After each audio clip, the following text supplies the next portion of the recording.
Hey guys नमस्कार, आप लोगों का टॉप 10 क्लासेस में स्वागत है। तो आज की लेक्चर में हम लोग चर्चा करने वाले हैं सेल के विद्युत वाहक बल और आंतरिक प्रतिरोध तथा साथ साथ में विभवांतर में क्या संबंध होता है। इंटर के बोर्ड के एग्जाम से मोस्ट इंपॉर्टेंट हेडिंग रहने वाला है और बोर्ड में कई बार ये प्रश्न पुटअप कर लिया गया गाइस। तो आइए आपके टाइम को ना लेते हुए आज के लेक्चर को स्टार्ट करते हैं। लेक्चर को स्टार्ट करने से पहले वही पुरानी बातें, जो चैनल पर नए आए होंगे वो चैनल को सब्सक्राइब करेंगे और दोस्तों के साथ अगर वीडियो को जो है ज़बरदस्त शेयर करेंगे और वीडियो पसंद आए तो वीडियो को लाइक करके जाइएगा। और अगर कोई भी पढ़ाने के दौरान लेक्चर में कोई डाउट रह जाता है तो आप कमेंट बॉक्स में कमेंट कर सकते हैं। तो चलिए आज की लेक्चर को स्टार्ट करते हैं।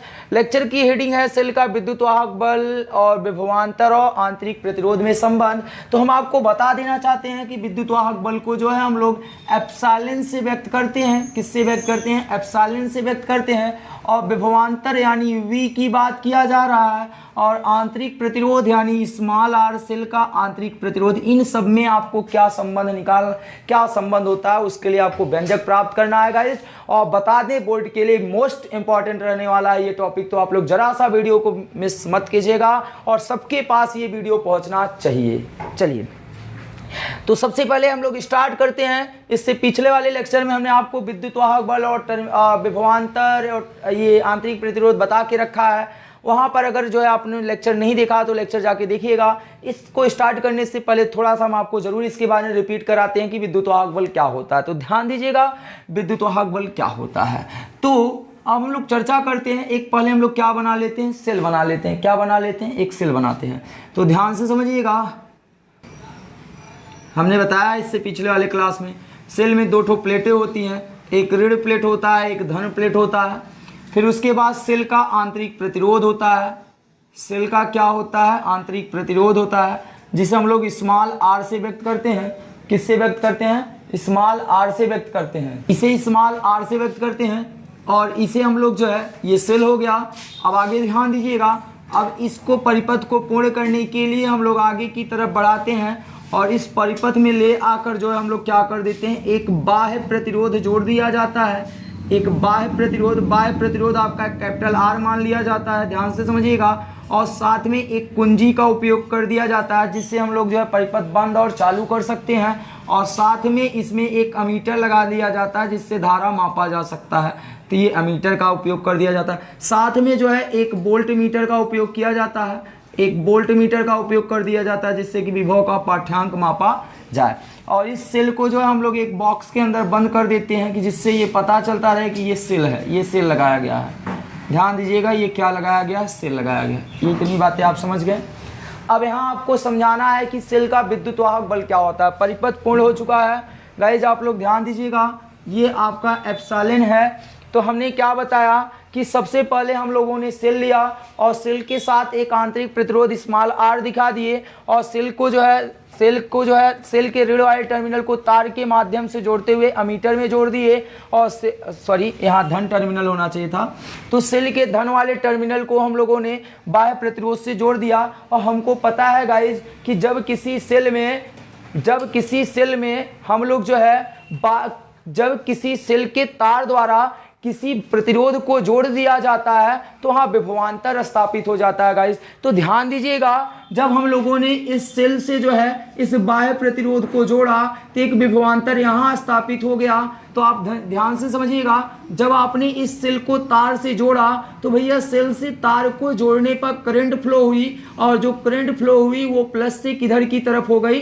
माइनस की तरफ। तो ध्यान दीजिएगा, ये जो करंट हुई वो प्लस से माइनस की तरफ फ्लो हो गई। एक बार पुनः जब किसी सेल को तार से जोड़ देते हैं तो धारा प्रवाहित होने लगती है। प्रवाहित होने वाली धारा की दिशा प्लस टर्मिनल से ऋण वाले टर्मिनल तक होती है, यानी धन टर्मिनल से ऋण टर्मिनल की तरफ होता है। इतनी बातें क्लियर हो गई। आइए अब ध्यान से समझिएगा, हम लोग चर्चा करने वाले हैं विद्युत वाहक बल एप्सिलॉन के बारे में चर्चा करने वाले हैं। तो विद्युत वाहक बल क्या होता है हमने बता के रखा है कि किसी एक आवेश को पूरे परिपथ में प्रवाहित करने में जो कार्य करना पड़ता है वो सेल का विद्युत वाहक बल कहलाता है। एक बार पुनः हम बोल रहे हैं, किसी भी विद्युत परिपथ में एकांक आवेश को प्रवाहित करने में किया गया कुल कार्य ही सेल का विद्युतवाहक बल कहलाता है। ध्यान दीजिएगा, आपको ये बातें जरूरी है इसलिए हमने आपको बता दिया। अब बात आती है विभवांतर, आप जानते ही होंगे, और उसके बाद चर्चा कर लेते हैं आंतरिक प्रतिरोध। अगर विभवांतर आप नहीं जानते तो सेकंड चैप्टर में आपको पढ़ाया गया है, वहां विभवांतर जाके देख सकते हैं। या यहाँ जानना चाहते हैं तो विभवांतर होता है भैया कि किसी भी एक आवेश को एक बिंदु से दूसरे बिंदु तक, ध्यान दीजिएगा, इसमें और इसमें अंतर यह है कि ये पूरे परिपथ में आवेश को घुमाने में जो कार्य करना पड़ता है वो कहलाता है, और विभवांतर में क्या होता है, किसी एक बिंदु से, जैसे ए बिंदु से बी तक ले गए, ए से बी तक ले गए आवेश को, तब जो कार्य करोगे भाई तब वो विभवांतर कहलाता है। और पूरे परिपथ में आवेश को घुमाने में जो कार्य करते हैं वो विद्युतवाहक बल कहलाता है। इतनी बातें क्लियर हुई गाइस। अगर कहीं डाउट रहता है तो आप कमेंट बॉक्स में कमेंट जरूर किया करें, ठीक। अब आगे हम लोग चलते हैं आंतरिक प्रतिरोध क्या होता है। तो आइए आंतरिक प्रतिरोध को हम लोग समझते हैं। अब ध्यान दीजिए भाई, ये वाला भाग उठाते हैं, सेल वाला। सेल की जो धन प्लेट है वो हम लोगों ने ये ला दिए, ये सेल की कौन सी प्लेट हो गई, धन प्लेट। और जो अगली प्लेटें थी वो सेल की कौन सी प्लेट है, ऋण प्लेट है। कौन सी प्लेट है, ऋण प्लेट। ध्यान दीजिए, ये हमने मान लिया ऋण प्लेट। अब इस वाले प्लेट को हम लोग क्या करते हैं, वैद्युत अपघट्य पदार्थ में डाल देते हैं, वैद्युत अपघट्य पदार्थ में प्रवेश करा देते हैं इन दोनों प्लेटों को। अब देखिएगा, अब आपने परिपथ ये इस प्रकार पूर्ण किए हैं ना, तो इस परिपथ को आपने ये पूर्ण कर दिया, इस परिपथ को आपने क्या कर दिया, पूर्ण कर दिया। साथ में की लगा दिए, ये कर दिए, एक में इसी में क्या लगा दिए, अमीटर लगा दिए। अभी हम आपको समझा रहे हैं। अब प्लस से निकली धारा इधर, ऐसे ऐसे करके ऐसे इस पथ से होते हुए इस पथ तक गई, फिर यहाँ आई। पर जैसे ही इस ऋण वाले टर्मिनल से ये धारा आई तो यहाँ माइनस वाले सिरे से जब ये धारा प्लस सिरे तक जाने लगेगी, माइनस प्लेट से धन प्लेट की तरफ जब धारा जाने लगेगी तो ये वैद्युत अपघट्य का जो घोल है वो धारा के मार्ग में रुकावट उत्पन्न करेंगे। ये बातें समझ में आ रही है? हम आपको क्या बताना चाह रहे हैं, जब सेल द्वारा प्रवाहित धारा ऋण वाले प्लेट से धन वाले प्लेट पर जाने लगेंगी तो वैद्युत अपघट्य पदार्थ, वैद्युत अपघट्य के घोल धारा के मार्ग में रुकावट उत्पन्न करेंगे। तो भाई ये जो रुकावट उत्पन्न हुआ ये सेल का आंतरिक प्रतिरोध कहलाता है। इसे हम लोग स्मॉल r से व्यक्त करते हैं। बात समझ में आई? समझ में आया ना आंतरिक प्रतिरोध क्या होता है? तो हमने आपको आंतरिक प्रतिरोध बता दिया, विद्युतवाहक बल बता दिया, विभवांतर बता दिए। ये हमने पिछले वाले लेक्चर में भी बता के रखा है, तो आप वहां पर भी जाके देख सकते हैं या तो आप यहां पर भी समझ सकते हैं। तो आइए अब हम लोग संबंध निकालते हैं, व्यंजक निकालते हैं। अब आप लिखना चाहो तो ये जरूर लिख सकते हैं, माना सेल का विद्युतवाहक बल ई है, ये जरूरी है, लिख दीजिएगा। माना सेल का विद्युतवाहक बल एप्सिलॉन है, ठीक। और आंतरिक प्रतिरोध क्या है, स्मॉल r है। सेल का आंतरिक प्रतिरोध स्मॉल r है, ठीक। और बाह्य प्रतिरोध क्या है, कैपिटल R है।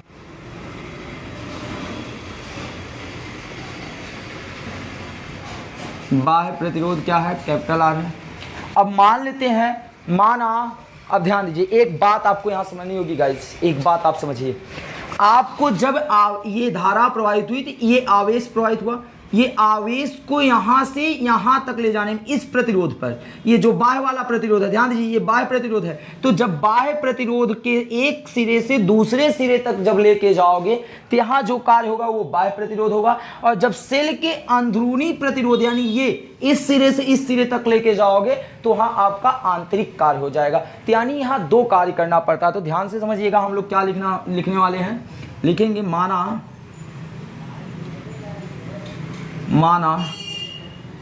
परिपथ में एकांक आवेश Q को ले जाने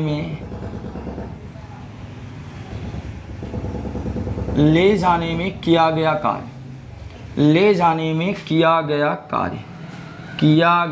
कार्य, तो ध्यान दीजिएगा, किया गया कार्य W बराबर हो जाएगा E into Q। E into Q. अब आप कहोगे सर ये आया कहाँ से भाई, इस वाले फार्मूले से, E बराबर W/Q से, E बराबर W/Q से ये वाला फार्मूला आया। सेल का विद्युत वाहक बल E इक्वल टू W/Q होता है ना, तो ये यहाँ से W बराबर E इंटू क्यू आ गए। हम लोग चाहो तो इसको क्या, अब ध्यान दीजिएगा, यदि हम मानते हैं, माना ये जो Q है वो आपका, ये जो Q आपने लिखा E इंटू क्यू हो गया, तो मानते हैं माना T सेकेंड में I एम्पियर की धारा प्रवाहित होती है। माना आप ऐसे लिख सकते हैं, तो माना परिपथ में T सेकेंड में I एम्पियर की धारा प्रवाहित होती है, I एम्पियर की धारा प्रवाहित होती है, I एम्पियर की धारा क्या होती है, प्रवाहित होती है। ये बात समझ में आया, इतनी बातें क्लियर हुई, प्रवाहित होती हैं। तो आवेश Q बराबर क्या हो जाएगा, आवेश Q बराबर I इंटू टी। Q बराबर क्या हो गया, I इंटू टी। इस Q का मान हम लोग यहाँ पर रख देते हैं। तो ये चाहो तो आप समीकरण नंबर 1 बना सकते हो। तो क्या करेंगे, समीकरण 1 से, समीकरण 1 क्या है, W बराबर E है इंटू कितना हो जाएगा, आई टी। E इंटू कितना हो जाएगा, I T, E into I T. इतनी बातें समझ में आई आपको, ये बातें आपको जरूर समझ में आनी चाहिए। E इंटू आई इंटू कितना हो गया, T हो गया। ये Q का मान हम लोगों ने यहाँ पर रख दिए। ठीक, इतनी बातें क्लियर हुई। W इक्वल टू क्या आ गया, E इंटू आई इंटू क्या आ गया, T आ गया। ध्यान से समझिएगा। अब आपको यहाँ क्या समझना है, अब मानते हैं, माना जो परिपथ का बाह्य प्रतिरोध है वो कैपिटल R है, माना बाह्य प्रतिरोध क्या है, कैपिटल R है। ठीक, तब सेल द्वारा जो बाह्य प्रतिरोध में जो कार्य करना होगा या बाह्य जो कार्य हो जाएगा वो क्या हो जाएगा, ये लिखते हैं, ध्यान दीजिएगा। तो इधर लिखते हैं, माना सेल का बाह्य प्रतिरोध कैपिटल R है, क्या है भैया, बाह्य प्रतिरोध R, बाह्य प्रतिरोध R तथा विभवांतर V है, विभवांतर कितना है भी, V है। तब किया गया कार्य, ध्यान दीजिए, तब किया गया जो बाह्य कार्य हो जाएगा, किया गया बाह्य कार्य। क्यों बाह्य कार्य, क्योंकि हमने बताया ना कि यहाँ 2 कार्य करना पड़ेगा, एक तो सेल के अंदर होगा, एक सेल के बाह्य प्रतिरोध में। तो यहाँ किया गया कार्य क्या मान लेते हैं, W बाह्य बराबर क्या होगा, ध्यान से समझिएगा गाइस। आपके पास कार्य का फार्मूला है E इंटू आई इंटू टी, पर यहाँ E नहीं है, ध्यान दीजिएगा। वहाँ तो सेल का विद्युत वाहक बल सॉरी ये E नहीं होना चाहिए, ध्यान दीजिएगा। आपका यहाँ एप्सिलॉन रहना चाहिए था, क्या रहना चाहिए था, एप्सिलॉन रहना चाहिए था। ठीक, आप E भी लगा रहे हैं तो भी कोई दिक्कत नहीं, E का ही तो रूप है, मिला जुला के ये हो जाएगा ऐसे करके ना, तो ऐसे आप समझिएगा। चलिए, तो W equal to epsilon I into T होता है। तो ये फार्मूला हमारे पास है, पर हम देख पा रहे हैं कि ये एप्सिलॉन यहाँ विद्युत वाहक बल है, पर यहाँ पर विद्युत वाहक बल ना होके यहाँ पर क्या है, विभव है। यहाँ पर क्या है, विभव है। यहाँ किसके द्वारा कार्य हो रहा है, विभव के द्वारा कार्य होता है। क्यों, क्योंकि आपको पता है कि जब हम लोग किसी तार में प्रतिरोध जोड़ देते हैं तो वहाँ तार के सिरों के बीच विभवांतर स्थापित हो जाता है। तो वहाँ पर इसलिए यहाँ पर को क्या हो जाएगा, विभवांतर हो जाएगा। तो क्या हो जाएगा, E के स्थान पे यहाँ जहाँ ये एप्सिलॉन है ना, वहाँ V हो जाएगा, वी आई इंटू टी। समीकरण नंबर 2, ये तो बाह्य कार्य हो गया। क्या हो गया, बाह्य कार्य। अब हम लोग क्या निकालेंगे, आंतरिक कार्य, यानी सेल के आंतरिक प्रतिरोध जहाँ, हाँ, तथा अब आगे क्या लिखेंगे। ठीक, ये बना लिए समीकरण नंबर 2। अब तथा सेल का आंतरिक प्रतिरोध, सेल का आंतरिक प्रतिरोध R है, तो लिखेंगे तथा सेल के अंदर किया गया कार्य, सेल के अंदर किया गया कार्य। तो ध्यान से समझिएगा गाइस, सेल के अंदर किया गया कार्य मान लेते हैं W आंतरिक इक्वल टू क्या हो जाएगा। चलिए, सेल के अंदर हम लोग प्रवेश करते हैं, मान लेते हैं सेल के अंदर जो विभव है वो V डैश है। कितना है, V डैश कितना है, ध्यान से समझिएगा, V डैश इंटू आई इंटू कितना है, T है, I इंटू टी। आप ध्यान से समझिएगा गाइज, हम फिर से बता रहे हैं। आपके पास कार्य का फार्मूला था W बाह्य इक्वल टू VIT, वहाँ विभव V था। इस प्रतिरोध के सिरों के बीच का जो विभव था वो V था, पर इस प्रतिरोध के सिरों के बीच का विभव आपने V डैश माना है, इंटू I इंटू टी था, इंटू I इंटू टी हो गए। ठीक, बात समझ में आ रही है। हम लोग एक चीज़ जानते हैं भाई, ओम के नियम से, किसके नियम से? ओम के नियम से V बराबर होता है I, V बराबर होता है I इंटू आर। ओम के नियम से V बराबर आई आर, तो जहाँ यहाँ V है वहाँ क्या हो जाएगा? V डैश बराबर I इंटू आर। वो मान हम लोग उठा के यहाँ पर रख सकते हैं। तो W आंतरिक बराबर हो जाएगा, यहाँ I इंटू आर रख देंगे, यहाँ I इंटू टी पहले से, तो I का मल्टीप्लाई कर लेंगे, तो W आंतरिक बराबर हो जाएगा I square R into T. ठीक, ये बात आ गई। अब हम लोग क्या निकालते हैं? कुल कार्य निकाल लेते हैं। क्या निकाल लेते हैं? कुल कार्य। कुल कार्य, तो कुल कार्य क्या होता है? ध्यान दीजिएगा, कुल कार्य W बराबर क्या हो जाएगा? W बाह्य और प्लस W आंतरिक। तो W बाह्य का मान कितना है गाइस? ध्यान दीजिए, VIT है, VIT और प्लस W आंतरिक कितना है? I square R into T. और ये W किसके बराबर होगा? Epsilon I into T. ये किसके बराबर हो जाएगा? Epsilon I into T. पूरे परिपथ का कार्य किसके बराबर हो जाएगा? Epsilon IT। आपने यहाँ निकाला है, देखिए epsilon IT। W equal to क्या आ गया? Epsilon IT। ये मान हम लोगों ने यहाँ से रखा है, इस W का मान हम लोगों ने यहाँ से रखा है। ठीक, अब देखिए दोनों तरफ इसको आप एप्सिलॉन IT रखिएगा। इन दोनों में IT क्या है? कॉमन है। इन दोनों में IT कॉमन है, तो जब IT बाहर हो गया तो यहाँ V बचा, और यहाँ से I और T एक बाहर हो गया, तो आपके पास I इंटू आर बचा। देखिए, एक I इंटू कितना बचा? R बचा। I इंटू कितना हो गया? R। तो ये IT और ये IT पद कैंसिल हो जाएगा, तो एप्सिलॉन बराबर हो जाएगा V plus I are. V plus I are. अगर हम आई आर का इधर पक्षांतर कर दें, अगर हमको सेल का विद्युत वाहक बल निकालना रहेगा तो हम लोग इस व्यंजक का उपयोग करेंगे। अगर हम लोग आई आर का पक्षांतर कर दें तो V बराबर आ जाएगा epsilon minus I into are.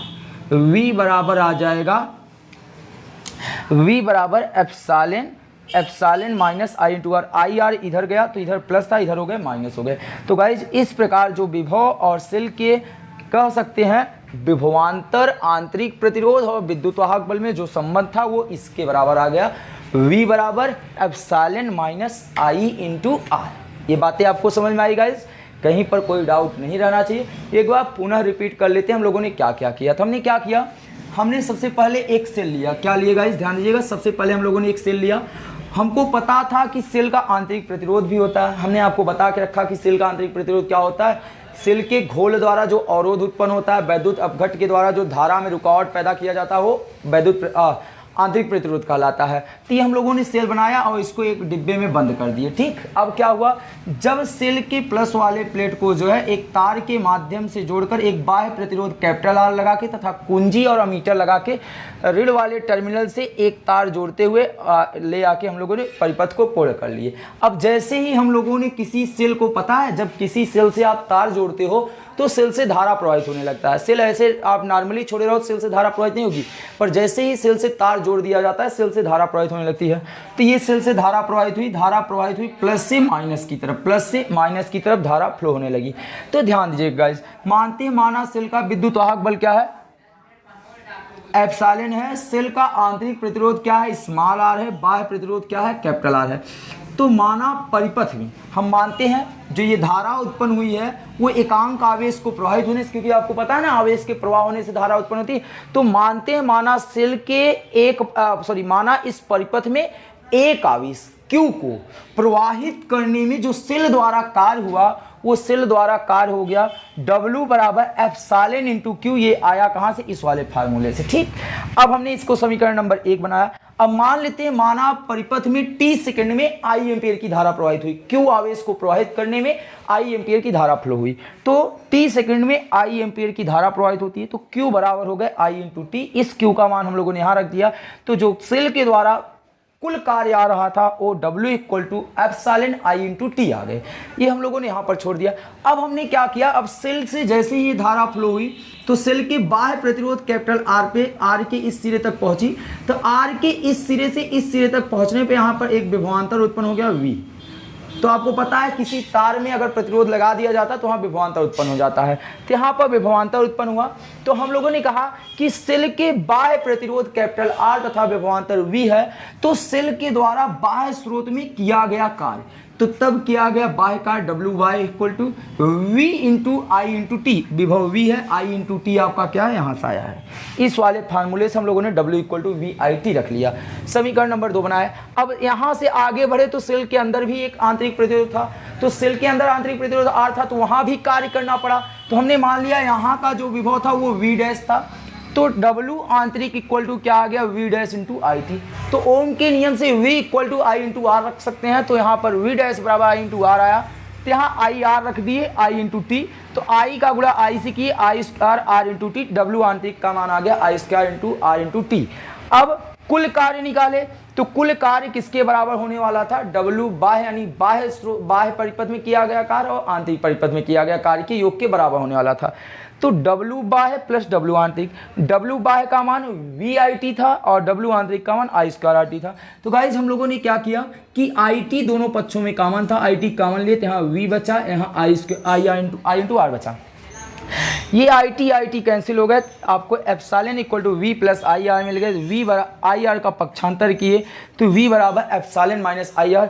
Guys ध्यान दीजिएगा, ये वाला फार्मूला मोस्ट इम्पॉर्टेंट है। क्या है भाई, मोस्ट इम्पॉर्टेंट है, इसको आप ध्यान से समझिएगा, बोर्ड में कई बार ये क्वेश्चन पुटअप किया गया है।